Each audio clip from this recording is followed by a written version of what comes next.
오늘 본문은 흔히 오병이어의 기적이다 이렇게 알려져 있습니다. 오병이 보리떡 5덩어리와 물고기 2마리로 2만 명이 넘는 많은 사람들이 배불리 먹고 남았다 하는 그런 이야기인데, 이제 한자말로 오병이어 이렇게 해놓으니까 오히려 우리 젊은이들에게는 어려운 말이 되는지도 모르겠습니다. 병자가 떡이라는 뜻이에요. 병 5개, 병은 떡, 어는 물고기 그런 뜻이죠. 이제 떡집이라는 이름이 성경에 나오는 이름이 있죠. 뭡니까? 베틀레헴이 벳가 집이고 레헴이 이 떡입니다. 그 베틀레헴. 한국에도 떡집이라는 그런 지명이 있어요. 혹시 아세요? 병점. 병점이 바로 그 떡집이라는 뜻이에요. 오병이어 병자가 바로 그 떡이다라는 그런 뜻이다 생각하시면서 우리 어른들은 이거 많이 들어서 그냥 떡이라는 거 이해가 될 텐데 아무튼 그렇습니다. 우리는 지난주에 1절부터 12절을 살펴봤는데, 예수님의 소문을 들은 헤롯 왕, 금봉왕 헤롯, 갈릴리 지역의 왕 헤롯 안디바죠.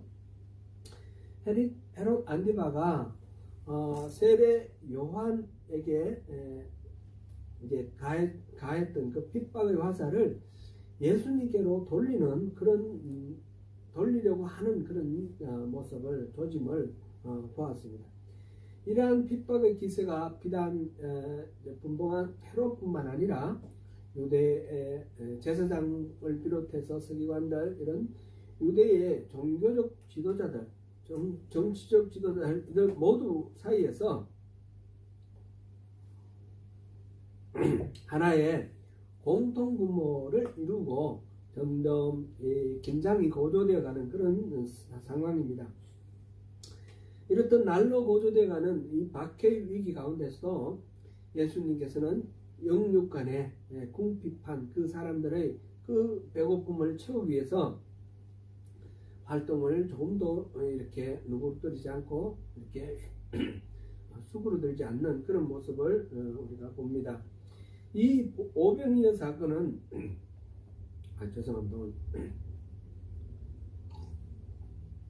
오병이어 사건은 부활 사건과 마찬가지로 4개의 복음에 공통적으로 등장하는 그런 기적 중에 유일한 기적입니다.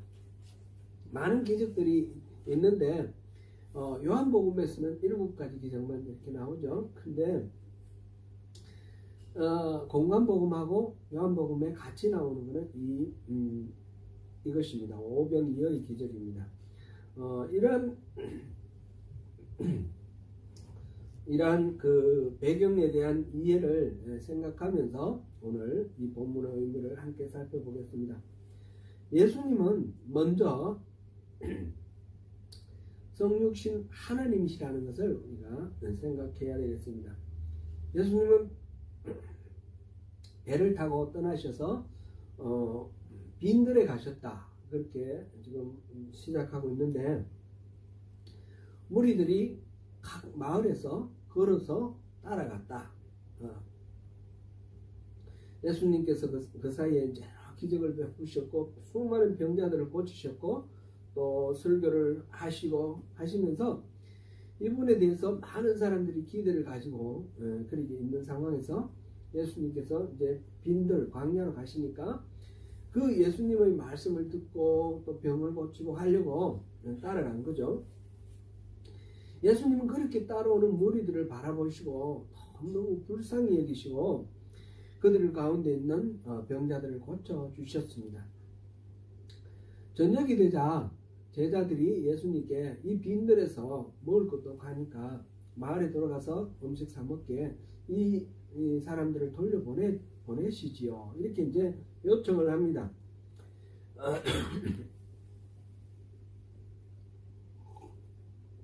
요한복음에서 보면 조금 더 이 상황을 자세하게 이야기를 하고 있는데, 여기 있는 이 사람들에게 다 먹이려면 200데나리온이 더 들 건데 그런 이야기가 나옵니다. 200데나리온, 1데나리온은 그 당시 노동자들의 하루 품삯에 해당됩니다. 그러니까 200데나리온이라는 것은 200일 노동한 값이죠.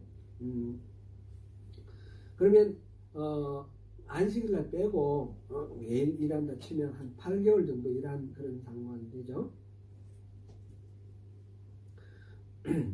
그런 많은 돈이 드는 그런 상황이고, 또 우리가 생각해 봤을 때 그 당시에 뭐 이렇게 팝앤세이브나 뭐 카운트다운이나 이런 게 없었을 거 아니에요. 그 많은 무리들을 한꺼번에 뭐 이렇게 먹도록 하려고 하면 빵을 어디 사올라 그래도 사올 데도 없을 거예요. 그런 상황이니까 차라리 이렇게 각각 돌아가서 자기 집에 가든지 뭐 어떻게 하는 것이 좋겠다, 이런 생각을 하고 예수님께 제자들이 건의를 했습니다. 그랬는데 예수님께서 갈 것 없다, 너희들이 먹을 것을 주라, 이렇게 말씀을 하십니다. 제자들은 우리 뭐 가진 것 없는데요, 그러면서 이제 겨우 보니까 이렇게 찾아보니까 떡 5덩이와 보리떡 5덩이와 물고기 2마리가 있는 거예요. 그걸 갖고 와서 예수님께 이거밖에 없습니다 그랬더니 그것을 축사하시고 그것을 들고 하나님께 기도하고 그 다음에 그것을 떼어서 나누어 줬는데, 거기에 있었던 무리들, 군중들 모두 다 배불리 먹었다 그랬어요. 근데 거기에 여자와 어린아이들을 제외하고 5,000명이었다 그랬습니다. 이 당시 옛날에는 보면 사람을 숫자를 셀 때 남자들만 이렇게 세니까 그런 경향에 따라서 이렇게 여자와 어린아이를 빼고 5,000명이라고 했지, 여자와 어린아이는 없다 이 말은 아니죠. 그럼 그 자리에 있는 여자와 어린아이를 다 합치면 뭐 적어도 한 2만 명 정도는 되지 않았을까.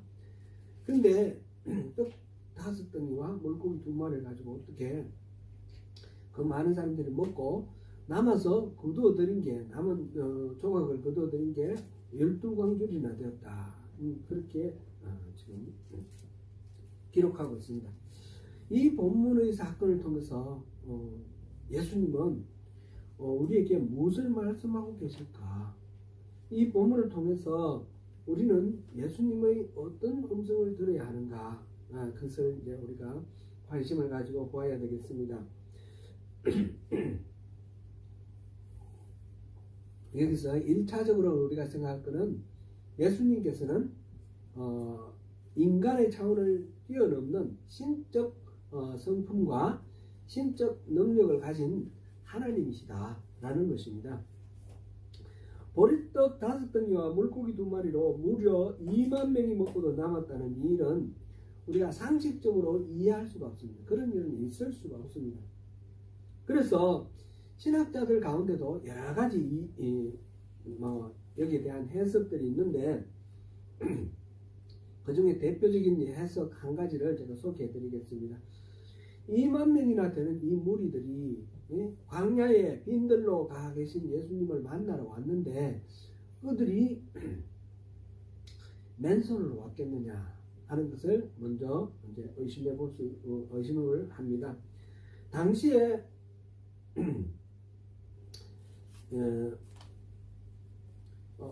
그 시기가 요한복음에 의하면 6월절 무렵이다 그랬거든요. 아마 예수님의 말씀을 듣기 위해서 이 광야로 나온 이 사람들 중에 많은 사람들은 6월절을 지키기 위해서 예루살렘으로 순례의 길을 떠나는 그 도중에 예수님 말씀대로 왔을 가능성이 높습니다.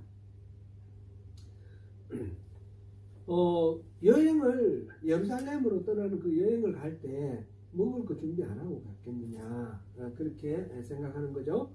이 오병이어 사건에 대해서 기록한 그 요한복음에 따라서 6월절 무렵이라 하고 이들이 순례를 떠나는 사람이라고 생각을 한다면 당연히 그렇게 또 이해도 되겠습니다.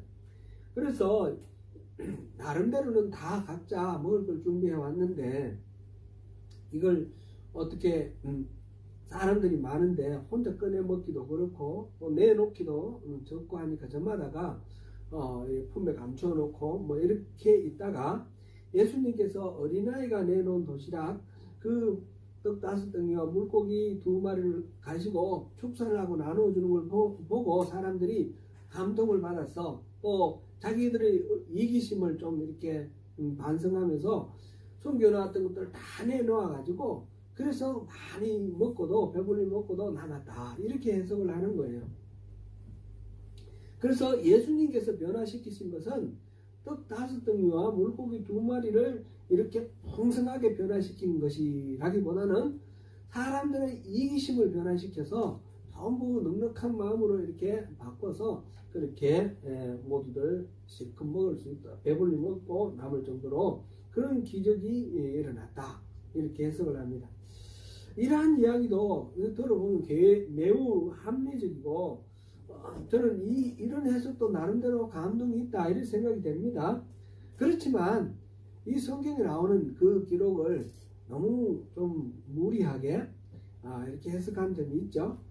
인간의 한계, 과학적인 어떤 현상, 그 이해, 그 틀에 갇혀 가지고 예수님에 대해서 이렇게 하나님 훌륭한 선생님 이 정도로 생각을 하니까 이런 일은 일어날 수 없다 이렇게 가정을 하고 전제를 하고 그래서 해석을 한 그런 해석이다 이렇게 볼 수 있겠습니다. 그러나 예수님은 평범한 그런 인간만은 아니죠. 예수님께서는 성육신 하신 하나님이십니다. 예수님에게는 신적인 능력이 있습니다. 신적인 그런 성품도 있고요. 앞에서 보면 병든 자를 고치셨지 않습니까? 이거는 인간으로서 인간의 능력으로 훌륭한 어떤 인품으로 고치는 게 아니에요. 문둥병자를 고치기도 하고 안전뱅이를 일으키기도 하고 눈 볼 수 없는 소경의 눈을 뜨게도 하고 말 못하는 벙어리의 입을 열어서 말을 하기도 하고 이런 것들은 초자연적인 현상 아닙니까? 또 앞에서 이게 큰 놀이 일어나는 거 말하면 갈릴리 호수에서 파도가 배를 집어삼킬 만큼 이렇게 큰 파도를 일으켰을 때 예수님께서 명령하여 잠잠하라 하시니까 파도가 잠잠해졌어요. 자연도 예수님의 말씀에 순종하는 그런 것들을 봤지 않습니까? 이러한 지금 복음서에 기록되어 있는 이런 기적들은 초자연적인 현상이고 인간의 한계를 뛰어넘는 예수님이 가지고 있는 신적인 능력 그것을 나타내는 그런 현상들입니다. 오늘 우리가 보고 있는 이 오병이어 사건과 다음 주에 볼 또 다음 주에는 뭐가 나옵니까?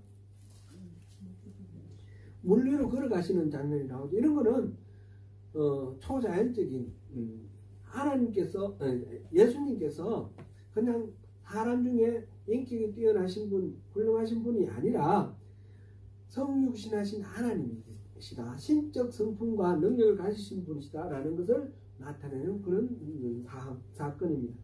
그래서 오늘 이 본문을 이해할 때 첫 번째로 생각할 것은 예수님은 하나님이시다 라는 것입니다. 제가 처음 신앙생활을 할 때 이렇게 생각해 보니까 저는 학교에서 전공을 역사학을 전공을 했습니다. 역사학을 전공을 할 때 가장 먼저 배우는 것이 비평입니다. 비평, 사료 비평. 이 기록이 있다고 무조건 믿는 것이 아니라 이 정말 얼마만큼 사실에 가까운가. 그래서 역사학을 공부한 사람의 입장에서는 성경을 이해할 수도 없고 믿을 수도 없는 거예요.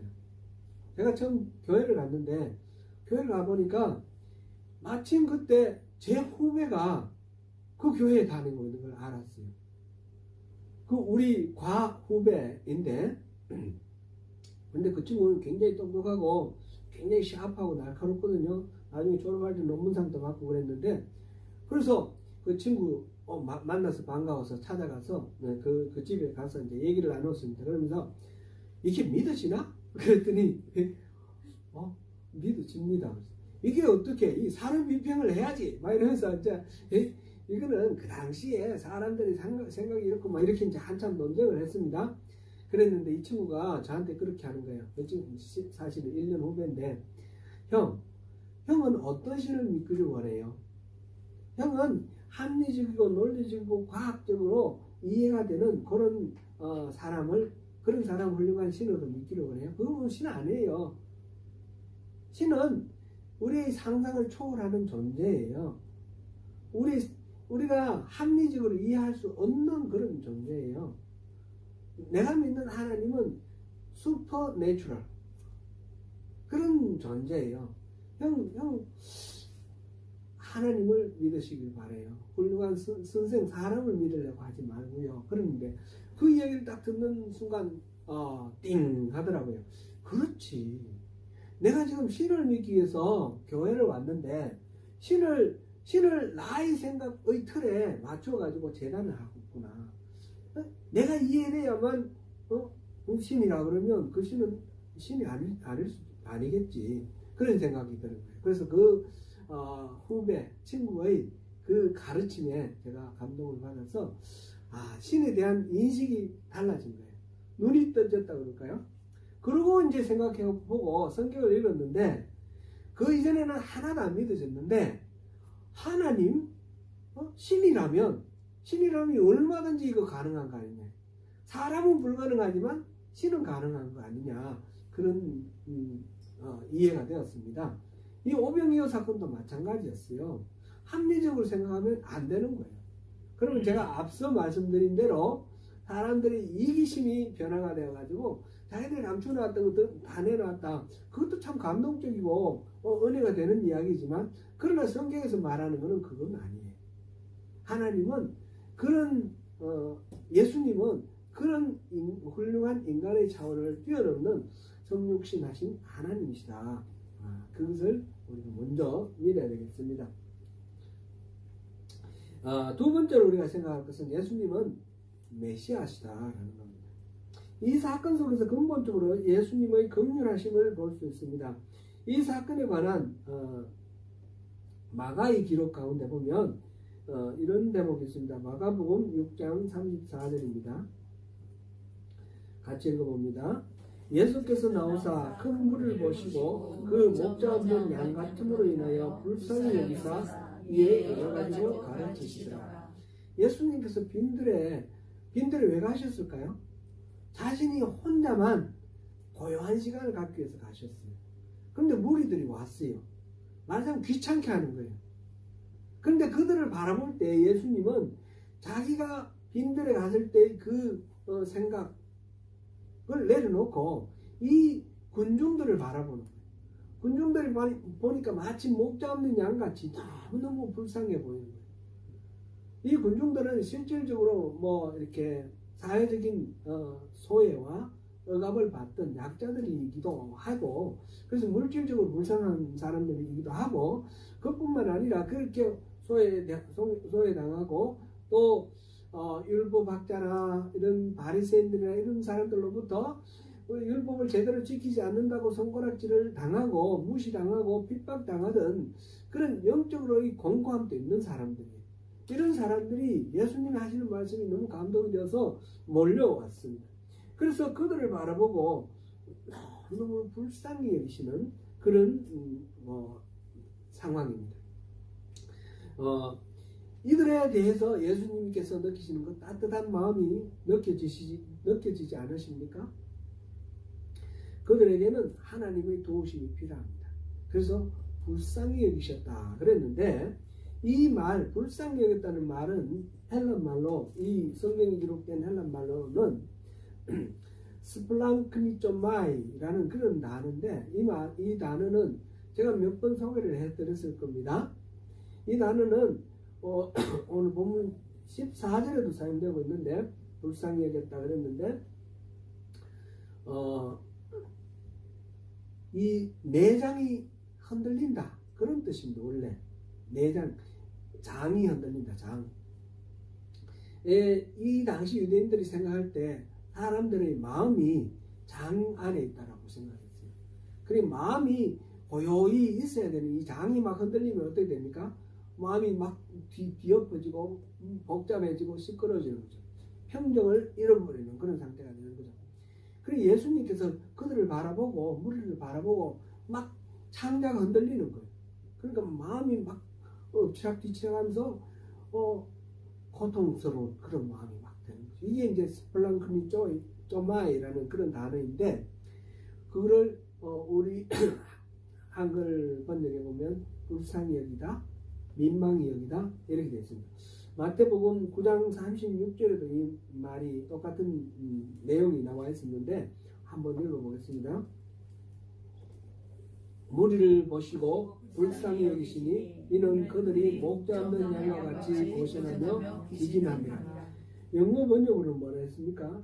이거 불쌍히 여기다 이거를 He had a compassion on them.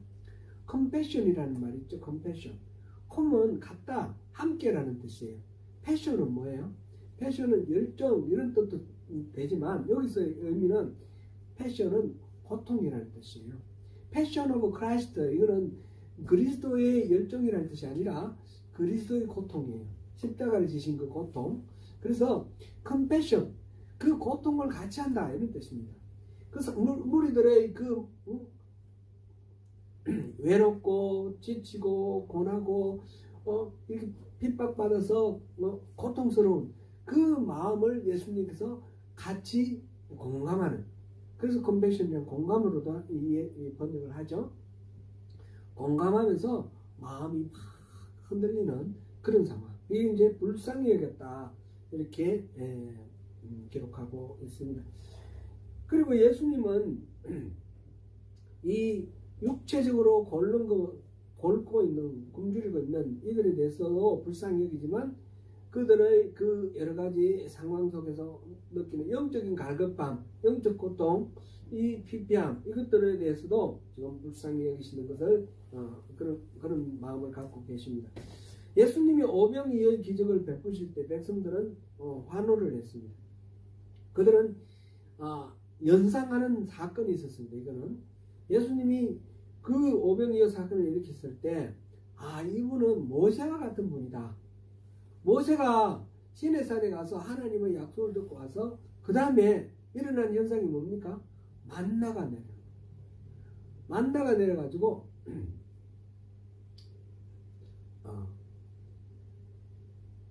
만나는 그 전에 시내산 가기 전에 만나가 내렸죠. 만나는 하나님이 공급해 주시는 그 떡입니다. 밀가루같이 그렇게 됐다고 그랬는데 그 떡입니다.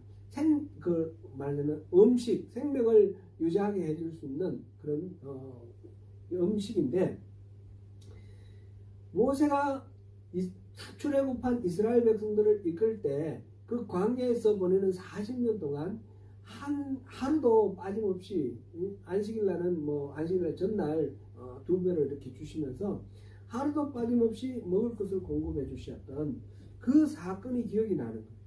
그래서 우리가 굶주리고 힘들고 어려운데 예수님께서 이렇게 기적을 베풀으셔서 우리를 배부르게 먹을 수 있도록 해주시는구나. 모세와 같으신 분이구나. 이런 생각을 하고 예수님을 모세처럼 그렇게 떠받들면서 살려고 했던 그런 마음이 있습니다. 그게 요한복음 6장 14절에서 나와 있는데 우리 같이 한번 읽어보겠습니다. 시작. 그러므로 예수께서 그들이 와서 자기를 억지로 붙들어 임금으로 삼으려는 줄 아시고 다시 혼자 산으로 떠나가십니다. 이스라엘 사람들은 모세를 통해서 만나를 얻어먹었듯이, 하나님으로부터 만나를 먹었듯이 예수님을 통해서 이 떡과 이 물고기, 이 양식을 공급받기를 원했습니다. 그래서 예수님을 붙들어서 왕으로 삼고 그렇게 했습니다. 예수님의 생각은 이들에게 지금 단순히 먹을 것을 공급해 주는 게 예수님의 마음이 아니었습니다. 먹을 것으로 모든 문제가 해결되는 것은 아니라는 것을 알고 있었습니다.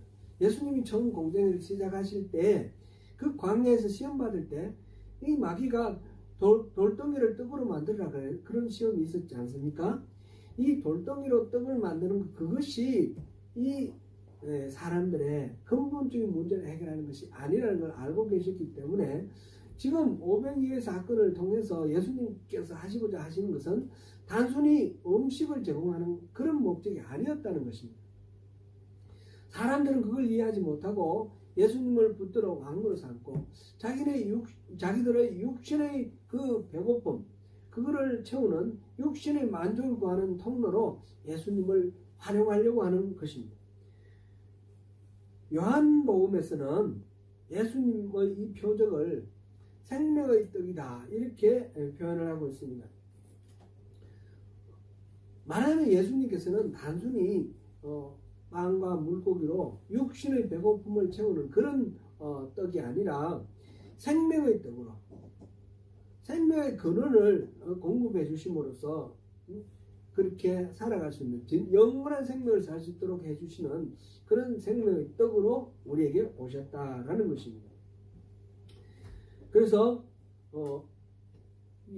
우리가 첫 번째 예수님은 하나님의 성품을 가지신 하나님의 성품과 능력을 가지신 그런 신적 존재다라는 것을 이 오병이의 사건에서 알 수 있고, 두 번째로는 이 사건을 통해서 예수님께서는 이 백성들의 영적 고갈 상태를 살펴보시고 불쌍히 여기시면서 그것을 회복시켜 주시고자 하시는 생명의 떡으로 오신 메시아다, 이거를 우리가 알 수가 있습니다. 이렇게 오신 예수님에 대해서 또 우리는 어떤 마음을 가지고 어떤 태도를 가지고 이 말씀을 들어야 할까, 그 부분에 대해서 이제 말씀을 주셨는데, 그것은 오늘 우리가 이번 주간에 암송할 성경 구절대로입니다. 너희가 먹을 것을 주라, 이 말씀. 오병이의 기적은 한 어린아이의 도시락, 떡 5덩이와 물고기 2마리, 2만 명의 그 많은 군중들에 비하면 아무것도 아닌 너무너무 볼품없고 초라하고 작은 그런 그 도시락 하나를 가지고 이 기적이 이루어졌습니다. 하나님은 무에서 유를 창조하실 뿐입니다. 예수님께서는 그 도시락 없더라도 얼마든지 2만 명을 배부르게 먹일 수 있는 그런 능력이 있으신 분입니다.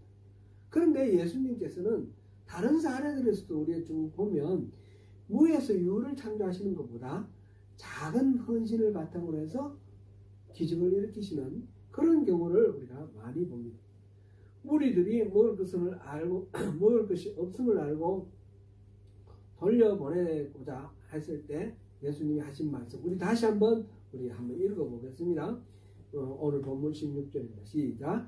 예수께서 이르시되 할 것 없다. 너희가 먹을 것을 주라. 너희가 먹을 것을 주라. 우리에게 하나님이 하시는 말씀입니다. 우리 주변에 뭐 공감이 있고 뭔가 결핍돼서 필요한 그런 상황이 있는 이웃이 있다면, 그럼 물질적으로든 영적으로든 그런 이웃이 있다면 바로 하나님께서 그것을 보게 하시는 나에게 그것을 주라 명령하시는 것이다 라고 우리가 받아들여야 되겠습니다. 예수님은 그 제자들에게 그 사명을 일깨워 주셨고, 이 성경을 읽고 있는 우리들에게 그 사명을 일깨워 주시는 것입니다. 어린아이가 도시락을 내놓듯이 우리가 우리의 것으로 필요한 사람들에게 그것이 어떤 것이든 작은 것이든 큰 것이든 그것을 내놓고 헌신을 할 때에 하나님께서는 그것을 가지고 기적을 베푸십니다. 우리는 흔히 신앙을 하나님께 잘 빌어서 하나님의 능력을 내가 받아 누리는 것으로 그렇게 이해를 합니다. 사실은 진짜 신앙, 참된 신앙은 그런 것이 아닙니다. 참된 신앙은 우리가 하나님께 잘 빌어서 나를 활용해서 하나님께서 일하시도록 나를 드리는 것입니다. 하나님이 모세를 부르실 때 모세의 지팡이를 던지라 해서 그 모세의 지팡이를 뱀으로 바꾸시는 그런 기적을 통해서 모세가 가진 하나밖에 없는 지팡이, 그걸 통해서 하나님이 일하시는 것을 보여주셨습니다. 그리고는 출애굽기 4장 17절을 보니까 모세에게 이 지팡이를 가지고 이적을 행하라 이렇게 말씀을 하셨습니다. 모세의 지팡이를 가지고 이적을 행하라 말씀하셨고, 모세는 그 지팡이를 들고 갔는데 출애굽기 4장 20절에 보면 하나님의 지팡이를 들고 갔다 이렇게 말합니다.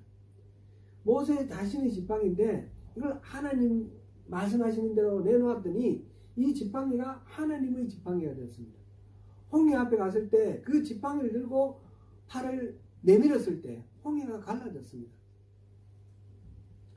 그 이후에 모세가 이 지팡이를 가지고 수많은 하나님의 그 일을 하는 것을 우리가 봅니다. 우리의 작은 순종을 통해서 하나님은 위대한 기적을 이루실 것입니다. 내가 가진 볼품없는 지팡이나 그 누구의 코에나 붙일까 싶을 정도로 적고 보잘것없는 그런 어린아이의 도시락이나 우리에게 있는 그 어떤 것이라도 그 작은 것을 순종하고 하나님이 쓰시고자 하시는데 내어놓을 때, 우리가 이렇게 헌신할 때 하나님께서는 그것을 가지고 홍해를 가르기도 하시고 2만 명이 넘는 군중을 배부르게 먹이기도 하시고 우리가 상상할 수 없는 그런 기적을 베풀기도 하시는 것입니다. 사랑하는 성도 여러분, 지난주에 우리 세례 요한의 죽음에 대해서 성경을 살펴보았는데 솔직히 제가 많이 말씀을 전하면서도 힘들기도 하였습니다. 예수님께서는 여자가 낳은 사람 중에 세례 요한보다 큰 사람이 일어선 적이 없다 그랬습니다. 그만큼 이 세례 요한은 인류 가운데 가장 위대한 인물입니다. 그런데 그 세례 요한이 늘 하나님 말씀에 순종하면서 스스로를 절제하고 메뚜기 먹고 석청 먹고 낙타털 옷 입고 살던 이 근검절약하고 철저하게 하나님 앞에 절제하면서 순종했던 이 세례 요한이 하나님 말씀대로 왕의 잘못된 부도덕한 그 행동에 대해서 망설임 없이 두려움 없이 그것을 고발하고 지적했다가 잡혀서 한 어린 아이의 춤추는 춤값으로 그게 목이 잘렸습니다. 너무너무 억울하고 허망하고 하나님은 왜 이렇게 순종하는 자에게 대접을 이렇게 하실까 그런 마음이 들기도 했습니다. 세상은 우리가 원하는 대로 돌아가지 않습니다. 내가 열심히 하나님께서 충성하고 순종하더라도 내가 원하는 대로 일이 펼쳐지지는 않습니다. 그러나 우리가 분명한 것은 하나님은 우리의 그러한 순종을 통해서 하나님의 일을 하신다는 사실입니다. 우리가 예수를 믿어 위대한 능력과 지혜를 가진 위대한 인물이 되는 것이 아닙니다. 우리가 예수를 믿어 우리를 예수께 드리고 순종할 때 예수께서 우리를 통해서 위대한 일을 하실 것입니다. 우리가 할 몫은 순종입니다. 다른 사람에게 책임을 떠넘길 수 없습니다. 내가 가진 것이 없다고 주눅들 필요도 없습니다. 내가 가진 것으로서 내가 승기를 할 때 하나님은 나를 받으시고 나를 활용하셔서 하나님의 뜻을 이루십니다. 그렇게 순종함으로써 하나님의 마음을 시원하게 해드리고 주님이 이루시는 위대한 기적을 누리시는 저와 여러분이 되시기를 축원합니다.